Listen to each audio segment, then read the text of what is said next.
মানে আমার মনে হয় ১০ বছর অবধি বাচ্চাকে ফোন দেওয়ারই কোনো প্রয়োজন নেই। হুম, দেখুন, যদি মোবাইলে অ্যাকচুয়ালি আমি বারবার যেটা বলছি, সেটা হচ্ছে যে এই মুশকিলটা তো ছোটবেলা থেকে শুরু হয়।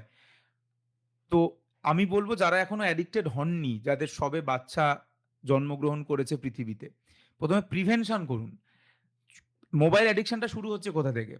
সেটা হচ্ছে বেশিরভাগ ক্ষেত্রে ২ টো ক্ষেত্রে হচ্ছে। একটা হচ্ছে বাচ্চা খাচ্ছে না হুম, বা বাচ্চা কান্নাকাটি করছে, হুম, বিরক্ত হুম, করছে।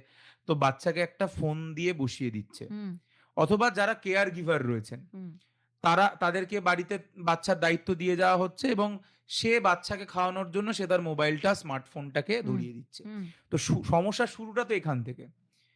তো ১ম এ এই জিনিসটাকে তো প্রিভেন্ট করতে হবে। মানে বাচ্চাকে খাওয়ানোর জন্য যদি আপনি একবার ওই ফোনটা তুলে দেন, হুম, ওখানেই খেলা শেষ হয়ে গেল। হুম, ওখানেই মোটামুটি গল্প শেষ।